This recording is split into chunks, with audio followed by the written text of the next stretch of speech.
Super.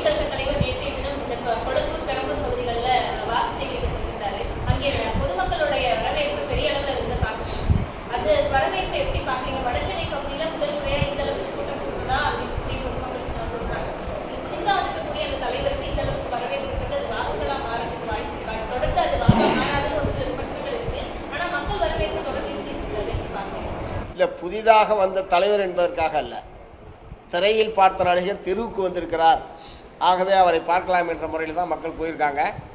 அது April மாதம் 23ஆம் வாக்களிப்பில் தெரியும், அல்லது மே மாதம் 4ஆம் வாக்கு எண்ணிக்கையின் போது இவர்கள் வேடிக்கை பார்க்க வந்தவர்களா, உண்மையிலேயே வாக்களிக்க வந்தவர்களா, இதற்கு சாதகமாக அரசியல் ரீதியாக வந்தவர்களா என்பதை மே மாதம் 4ஆம் நம்ம வாக்கு எண்ணிக்கையின் போது நிச்சயமாக தெரிந்து கொள்ளலாம். அவர் தமிழ்நாட்டில் எங்கே போனாலும் இந்த கூட்டங்கள் வரும், அதில் ஒன்றும் எங்களுக்கு சந்தேகம் இல்லை. அவருக்கு விஜய் அவர்களுக்கு கூட்டம் வரும் என்பதோ அவரை பார்ப்பதற்காக வருவார்கள் என்பதிலையும் எந்த விதமான மாற்று கருத்து கிடையாது. ஆனால் அவர் ஒரு மாற்று அரசியல் தலைவராக, ஒரு ஆட்சி மாற்றத்திற்கான நபராக தமிழக மக்கள் கருதுகிறாரா என்றால் கடுகளவு கூட அதற்கு வாய்ப்பில்லை என்பதுதான் என்னுடைய கருத்து. அது மே மாதம் 4ஆம் தேதி நீங்கள் 4ஆம் தேதி i5 ஹவுசிங் அண்ட் ப்ராப்பர்ட்டிஸ் தேடுத விடுங்க, தேர்வு செய்யலாம் வாங்க. கால் 9962557557.